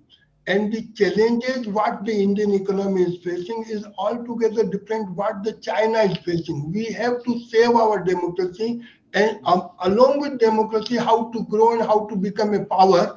Economic power is a basic challenge. Yeah. And there is not a single example in the world where they have faced the growth challenge, poverty challenge along with the democracy. So the question is how to save the democracy, how to not only the save, but strengthen the democracy along with economic growth. And that 5 trillion economic target is not the copying of China or not the copying of US. 5 trillion is a regular target. It's not because if you are growing at the rate of 11%, you will automatically become a 5 trillion economy without any compromise. But because of the COVID and because of that Russian and Ukraine war, there is a possibility of slowdown because entire world is facing a slowdown. And since the world is facing slowdown and through WTO and the openness or globalization, the Indian economy is well connected, coupled with the rest of the world. So it is really difficult to isolate Indian economy from the rest of the world. So linking and then creating Atmanirbhar Bharat where self-sufficiency. We have not suffered a lot during the COVID compared to the US and Europe. So it is not that we are copying any particular country. We are growing, but our basic concern is first poverty, second is unemployment, and third democracy. And we don't want to compromise all these three on any parameters. Very much. Thank you, sir. So Amit, you can go to the next speaker. yeah, yeah. So I So cordially thank you invite. so much, Amit sir. There Thank you, was sir. some Thank you technical very much. problems because of the computer and all this. And So, there was some problem of time management also because I was not given what time I have to speak on. no, no, sir. There are Okay. always some technical glitches, but it was Yeah. very nice session, sir. And we again got opportunity to listen to you. So it was a pleasure always to listen to you, sir. Okay, So right. I Thank you. request now Dr. Kanaya sir to for his talk, sir. Over to you, Kanaya sir. Good evening, sir. Uh, First of all, I would like to extend my thanks to Professor Upendra sir, Mrs. Santosh Dhar, Amit sir, Gauri ma'am, and the chairman of this particular session, Dr. V.R. Sampas sir, and Mr. Patrick, my co-speaker, and my respected guru, Dr. Ganesh Kavya sir. I think I was supposed to speak on sustainable and inclusive development in India, but after listening to Dr. Kavadia's lecture for 45 minutes, I think he's covered almost everything. But still, I will carry forward with my talks regarding Indian economy. It's almost 74, 75 years of independence, and still the economy is going through a lot of economic crisis. I mean, these crises are these economic problems are very long lasting, like poverty, inequalities, unemployment, uh, per capita income, growth of population, unbalanced occupational structure of the economy, livelihood and occupational structure, even the issues of livelihood diversification. And still, after so many years of independence, we are still suffering with regard to physical and social infrastructure. Quality of education is another area of concern. Lack of basic social sector amenities is another area of concern. Healthcare facilities, we have seen what kind of healthcare facilities the country has gone through during COVID-19 phase.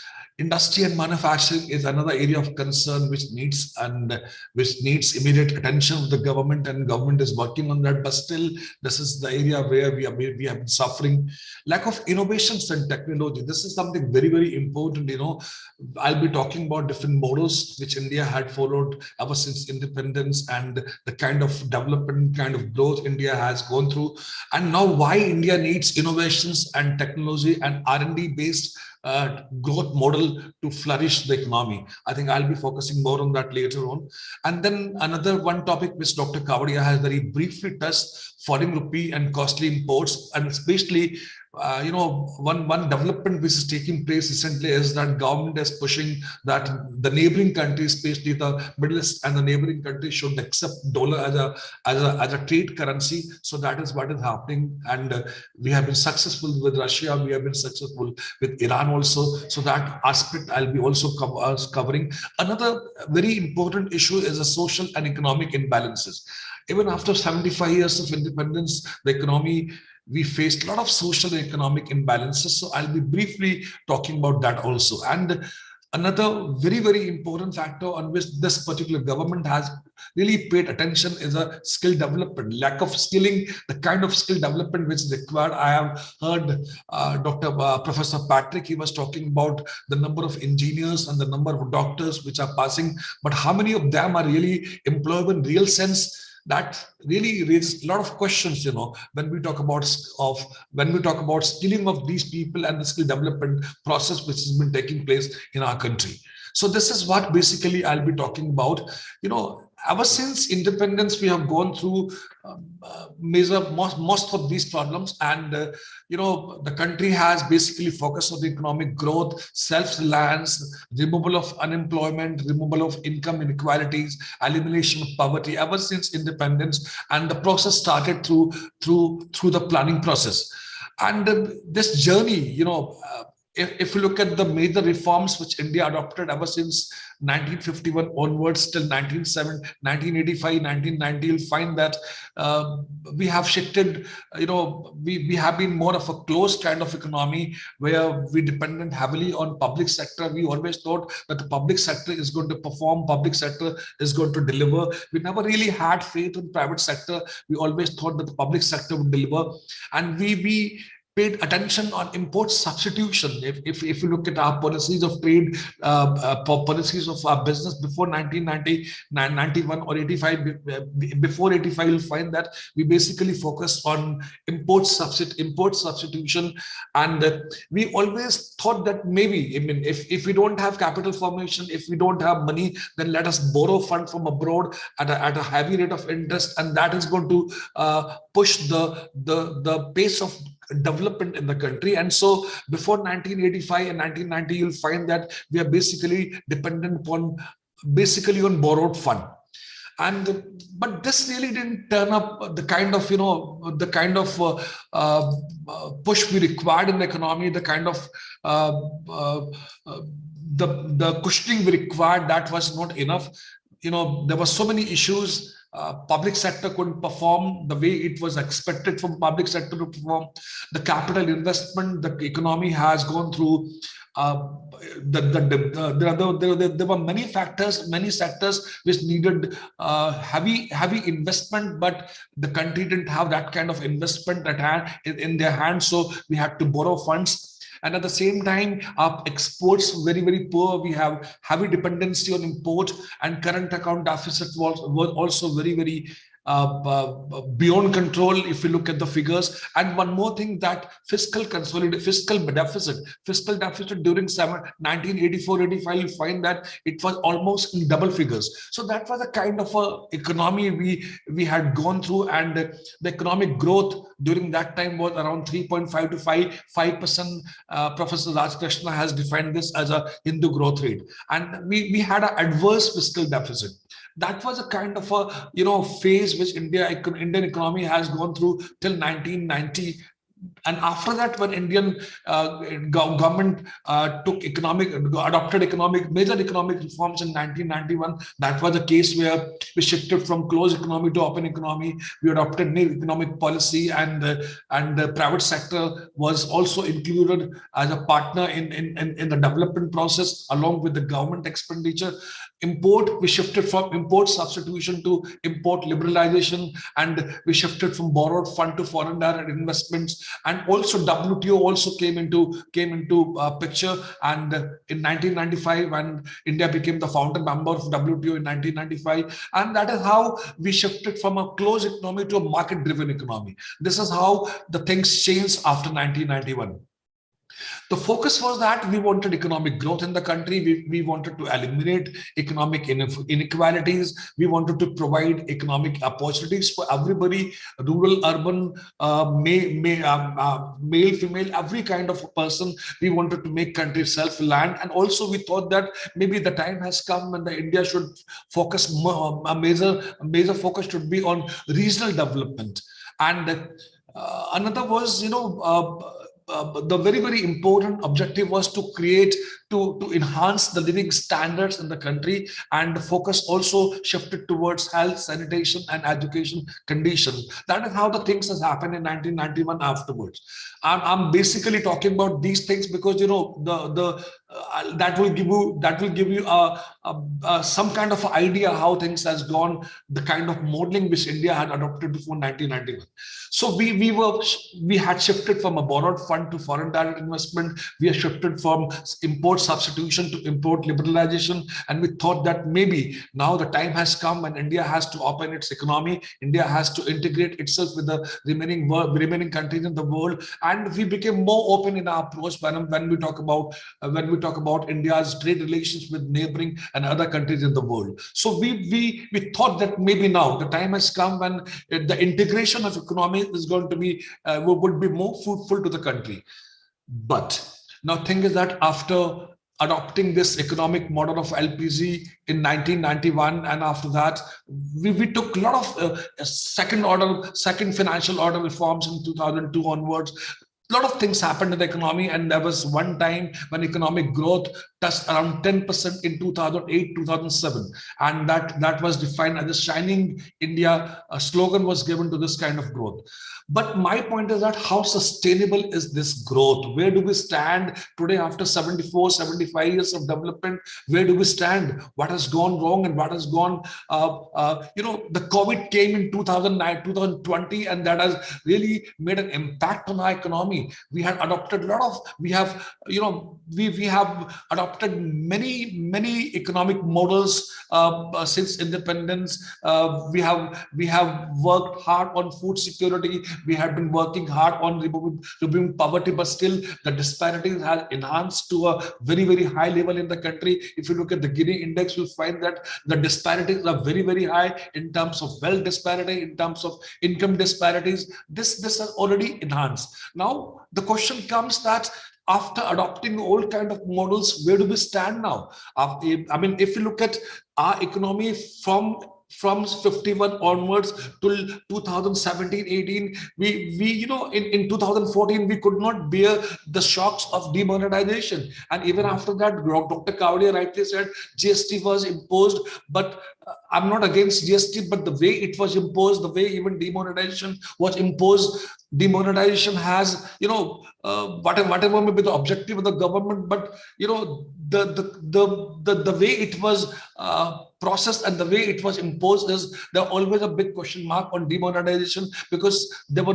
many sections of the society who could not really tolerate, who could not bear the shocks of demonetization, and even the small businesses, small shopkeepers could not really tolerate, could not understand rather the operations of GST. So this is how things has happened in India, and after that we had a very severe pandemic taking place in our country. COVID-19 came, and that has really shattered our economy. That is the kind of a pandemic which went beyond caste, beyond color, beyond region, and it has affected everybody. And if you look at some of the estimates, you'll find that around 14 to 15 crore people had been pushed into deep poverty. If you look at the Ajim Premji University report, you'll find that 14 to 15 crore people had been pushed into deep poverty. And one of the sector which was badly exposed was the health sector. We have been independent for almost 74 years, and the kind of health, the way health sector was exposed to us by COVID, it's a big question mark on kind of economic model which India has followed. If you look at the health expenditure which India has been incurring, it was around 1.4%, and there are many countries in the world which are spending around 15 to 16 to 17% of their GDP on health.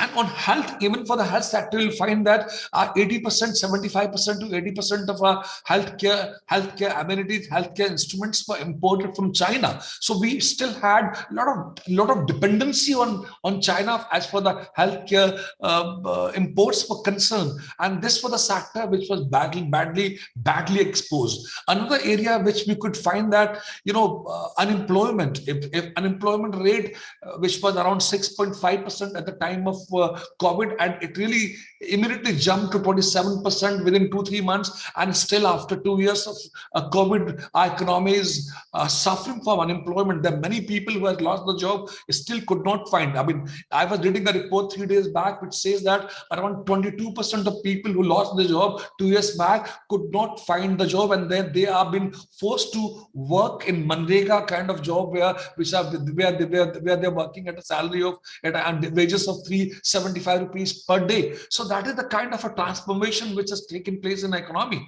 Unemployment has been there, poverty has been there, and another sector which has been badly hit by this pandemic was the migrant workers, the MSME sector, which provides around 35% share in our GDP. And most of the industries were closed, and once the COVID-19 pandemic was over, these industries wanted kind of funds, kind of cash flow, and banks really refused to pay the kind of support which MSME sector wanted from the banks and other financial institutions. So that's a big question mark. And migrant workers, if we look at the migrant work, unorganized sector, which contributes around 90% of our total workforce, and its share in the economy is very high.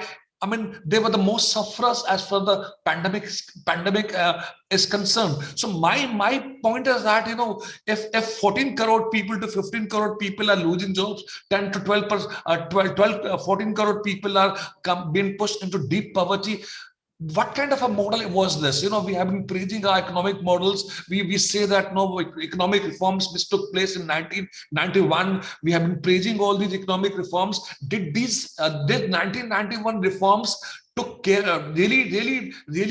took care of informal sector? No, informal sector was left at its own mercy. Nobody took care of informal sector. It only paid attention on industrial policy. It only paid attention on white collar jobs. What about unorganized sector? The 1991 economic reforms really didn't bother about informal sector, and they were the people who suffered the most in that when the COVID pandemic came. So my question is that the question marks which I'm raising is that the kind of model which Indian economy has been following ever since 1991, the policy of liberalization, globalization, and privatization is fine. You are integrating your economy with the world. You are opening your gates, your gates for the world, different countries to come into your country and do business.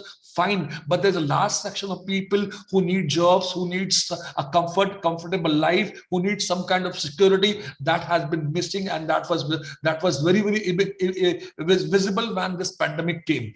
Now, thing is that even if you look at the poverty rates, the rural poverty declined by around 15 percent points, and the biggest damage was done to the urban poverty percentage, which declined by 20 points during COVID-19. It means that urban people were more badly hit as compared to as compared to the rural folks. That is clearly visible. Now, my point is that even the middle class, the number of people who belong to middle class, around 1/3 of them were pushed into poor category, and that was named as the new poor category of India. That was basically earlier the middle class people, but after COVID-19, they were pushed into a new category, that was new poor category. So what I mean to say is that shows the vulnerability, that shows how the suffering has been bared by the Indians. Not only Indians, I'm talking about, even all over the world, but as we are talking about impact of Indian economy, so it has been very severe, and it has been on almost all sectors. Some of the sectors which has badly been hit, we all know that transportation, tourism, hospitality, and informal sector. Now, thing is that where are we heading now? What should be done now? Government, if an economy has been badly hit by this kind of pandemic, this kind of imbalances, now what should be done?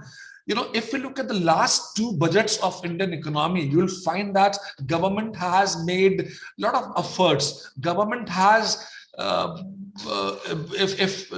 the kind of capital expenditure, if you look at 2020-2021 budget, you'll find that there have been a lot of push in terms of capital expenditure. Government has spending more on capital budget. Capital spending expenditure has been enhanced. If you look at the total amount, you'll find that government in 2020-21-22 budget has spent on health expenditure, which used to be around 1.4%. Government enhanced it to 1.8%. Government realized that health is very critical sector, and that is why they enhanced the budget. And also they paid attention on physical and human capital, financial capital also. Total amount of capital expenditure increased tremendously. It was around 5.5 lakhs crore rupees was spent in terms of capital expenditure. The capital budgeting was around 5.5 crore. So it means government wanted to create jobs. Government wanted to push money into the economy so that these migrant workers, these MSME sector could revive. And another factor, if we look at the all different models which India has adopted over the years, we have been a labor-rich country. We have been focusing on labor-intensive products and its export. And one area where I always feel is that now the time has come when Indian economic model should really change, and that is we cannot ignore innovations and research and development. If a future development of Indian economy has to take place, then a lot of expenditure has to be incurred weaker on technology, lot on innovations and research and development. And that is why if you look at the last two budgets, you'll find that government has made a lot of expenditure on innovations, a lot of expenditure on research and development and another area where government is now pushing a lot of funds is a human capital development in terms of skill development programs. Government has realized that unless we don't make our workforce skill enough, things would not work. And that is why they have been spending on research and development and innovations. And this is, if you look at this expenditure which government has done in the first budget after COVID, that was on building highways, building economic corridors, building urban infrastructure. They wanted to create more and more infrastructure so that more and more people would get jobs, and that is how they would be at least have some kind of cushioning from the impact of COVID on their lives. And after the second budget had been a little different, after COVID, we could see the first budget where they spent more on capital expenditure. After that, we had another budget in 2022-23, which again paid attention on capital expenditure enhanced by around 4%. But another area which government has been paying attention is a digitalization, financial inclusion. They thought that if we wanted to make the process of economic development more inclusive, then it is important that more and more funds should be spent in a direction of ensuring capital inclusion, financial inclusion in the country. And you'll find that they have decided to convert most of the post offices into the banks, and many steps were taken by the government where they have been focusing on innovations and research and development. But one thing, Dr. Kavadia has already spoken about the role of private investment. I personally feel that even though government has been pushing a lot of amount of funds in the economy, but economy would not revive if you want to develop a kind of a model which is more conducive, which is more suitable to a country like us. The role of private investment is very, very crucial. I feel that private investment should really be encouraged. If you look at the figures of kind of private investment which has been pumped into the economy, you'll find that private investment is little lazy. Private investment is little uncertain. Maybe the people are little uncertain if we put our money into the system, whether we are going to get back the money or whether the government would stick to a similar, a very fixed kind of a strategy or not. If you look at the last couple of years, the private sector has been little reluctant to invest into the economy. So if we want to revive the economy, if we are thinking of making India $5 trillion, then I think private investment has to play a very, very important role. And if private investment is really pumped into the economy, then the problem of unemployment would automatically be solved. We have been working very, very hard on unemployment. One of the major cause, if we go into the deeper insight of unemployment, you'll find that. Sir, I'm sorry to interrupt. Can you consolidate your Sir, my time is still left. I was given 25 minutes and I just spent only 17 minutes. I'm sorry, Dr. Sampath, I'll finish it off. Yeah. Yes, Amit sir, मैं जल्दी खत्म करता हूँ. Fine. Another area is unemployment. We have been focusing, the government is struggling, the economy is struggling as far as the unemployment is concerned, and we look always on a organized sector to provide employment to the countrymen. We have to strengthen the unorganized sector. We have to strengthen our unorganized sector in such a way that they provide more and more employment to the people. The kind of a structure changes which are required, that we need to make our unorganized sector so strong that they are capable enough to provide good amount of employment to the citizens. So this is where I think some kind of a policy interventions are required. Inflation, my Dr. Kavadia has already spoken about. The government is pushing very hard. Repo rate has been changed. The government is working very hard to control inflation. But I always feel that, if government keep on enhancing repo rate, then that would also, hamper the interest of investors in the economy, because that's going to make interest rate hike, and that's not good sign. I think some kind of it's a very difficult task in the hands of a government, because they want to control control inflation. At the same time, they don't want to hamper, they want to discourage the private investment in the economy. So it's a very difficult task, but government would definitely look into that aspect also, that yes, government has taken certain steps to control inflation. And I think that's maybe in the shorter run or coming days, that would be beneficial for the economy. Another important area is the capital formation. If you look at the last couple of years, government has not really, if last couple of years, government is not paying much attention on saving rates. Capital formation is something which is very, very important in the economy. This capital formation, if savings are pushed into the economy, that would convert into capital. Banks would be able to mobilize this saving into capital. So capital formation would automatically take place. So capital formation is one area where we need to work hard, because if a capital formation is built in the economy, then the country would borrow less from abroad, and that would make the country stronger. So I think the savings should be promoted, and capital formation is something where we have to work very, very hard. Another area, health and education. I already been talking about. Health is something which you cannot ignore any longer, because if we don't bother about health, things would not work. One aspect is skill development. If we talk about demographic dividend, and we say that India is a very, very young country, the average age is 29, median age.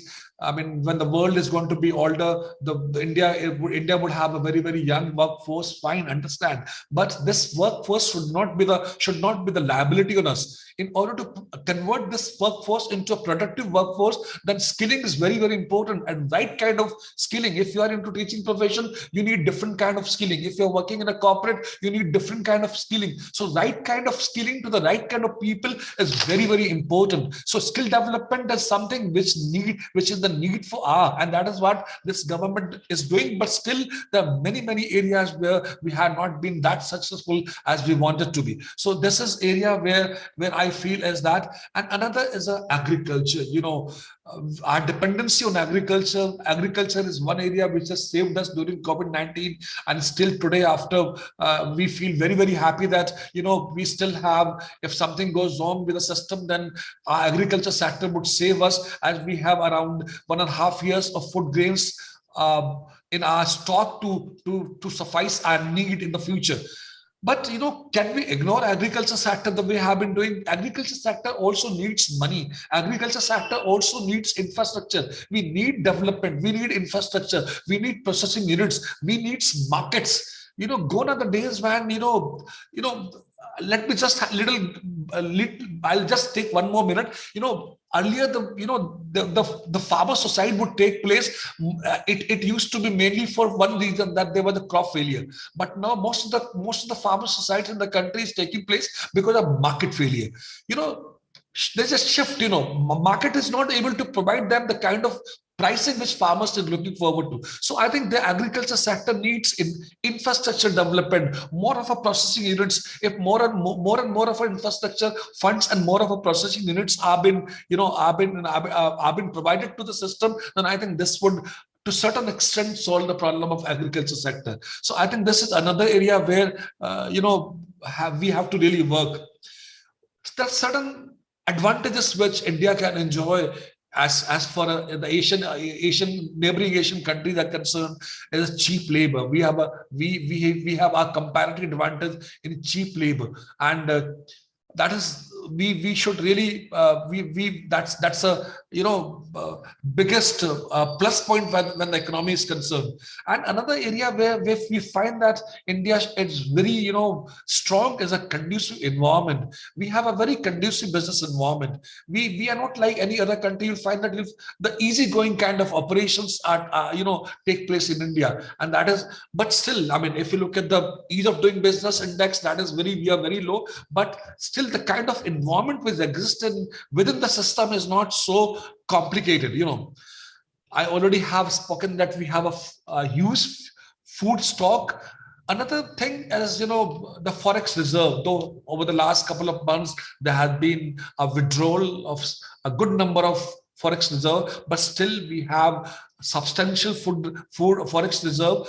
But another can sometimes even people say that India has got huge forex reserve, and that's a good point, but can we use this forex reserve for pumping money into the system? This is a different kind of a reserve. This cannot be used for daily routine. So this forex reserve is good, but that makes Indian economy stronger. But that is not the only sign. We have to work on many other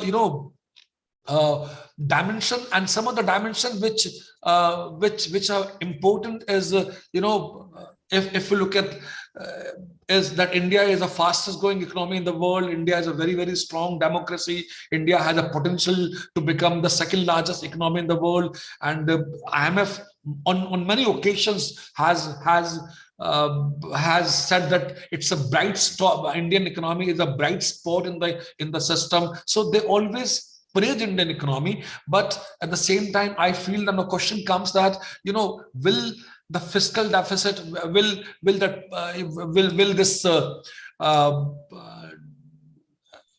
with the problem of inflation, poor infrastructure, quality of education, these are certain areas, lack of skills, lack of agriculture infrastructure, lack of health infrastructure, social sector imbalances. These are the areas which still need to be looked at very, very amicably, because Indian economy in totality, if we talk about inclusive development, inclusive growth, these sectors need a lot of attention. Governance is another factor. Environment is another factor. I'll just share one study which I've done with Dr. Kavadi a long time back. We have conducted which Dr. Amish Joshi also mentioned in my introduction, that we have done a study on. We have taken 20 major states in the country, and we have calculated quality of life index and quality of environment index, and you'll be surprised that some of the states which are ranking very, very high in terms of quality of life, they are the weakest in terms of quality of environment, like Punjab, like Maharashtra, like West Bengal. They are good in quality of life, but they are almost at the bottom when we talk about quality of environment. So it means the growth, development, which we are talking about in a country after 74, 75 years of independence, has come at the cost of environment. And there are many states in the country, like hilly state, Manipur, Arunachal. These are the states which are good in quality of environment, but still they're waiting for quality of development to reach these states. So there have been imbalances. I mean, these are the areas where we need still a lot of attention. But I feel that with the 74 years of development, 74 years is not a very big time, big phase. I mean, in coming years, maybe 2030, we have as SDG goals set for 2030. Maybe I feel in the next 10 years, 8 years, we would have a different kind of an Indian economy, the kind of Indian economy we are dreaming of, economy which is more inclusive, economy which is more sustainable. We could have this kind of economy in the next 10 years of time. Thank you so much, sir. I could cut down certain things which because of time, sir. Thank you so much. Thank you very much, sir.